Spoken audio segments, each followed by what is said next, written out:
Price Lord. Matthew 6:3 15 verse வரை பார்த்தீங்கன்னாக்கா react and ரெஸ்பாண்டை பற்றி நம்ம பார்க்கலாம். அது காமன் மீனிங் எல்லாருக்குமே தெரியும். பட் ஆனால் ஏசு கிறிஸ்து வந்து நம்மளுக்கு எப்படி டீச் பண்ணுறாருங்கிறது பார்க்கலாம். ஏசு கிறிஸ்து பார்த்தீங்கன்னா அனைத்து ஜனங்கள் சுவிசேஷம் அறிவிச்சுன்னு இருக்கிறாங்க. இருக்க எல்லாருக்கும் ரொம்ப பசி எடுத்தது. அவர் டேரக்டாக பிலிப் கிட்ட போய் கேட்குறாரு, இவ்வளோ பேருக்கு ஜனங்களுக்கு சாப்பாடு கொடுக்கணும், அது எவ்வளோ ஆகும் பிலிப்னு ஐடியா கேட்குறாரு. பிலிப் உடனே என்ன பண்ண பேக்கெட் செக் பண்ண ஆண்டவர் 200 தான் இருக்குது ஆண்டவரே அப்படின்னு சொல்கிறாரு. அதுக்கு ஏசு கிறிஸ்து வந்து பார்த்தீங்கன்னாக்கா என்ன நடக்க போது ஆண்டருக்கு ஆல்ரெடி தெரியும். என்ன நடக்கும் பிலிப்பு சோதிக்கும்படி தான் கேட்குறாரு. ஆனால் பிலிப் பார்த்தீங்கன்னா உடனே ரியாக்ட் பண்ணுறாரு.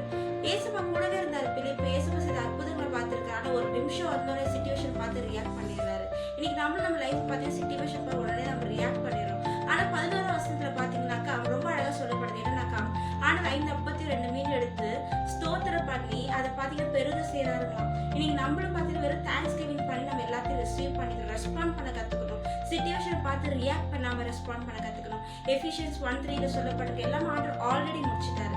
ஜஸ்ட் தேங்க் பண்ணி நம்ம அதை ரிசீவ் பண்ணும்போது நம்ம லைஃப்ல சூப்பர் நேச்சுரல் பிளஸிங்ஸ் நம்ம பார்ப்போம். எப்போனாக்கா நம்ம ரியாக்ட் பண்ணாமல் சிச்சுவேஷனை பார்த்து ரியாக்ட் பண்ணாமல் ரெஸ்பாண்ட் பண்ண கற்றுக்கும் போது நம்ம லைஃப்ல அவ்வளோ பியூட்டிஃபுல்லாக அழகாக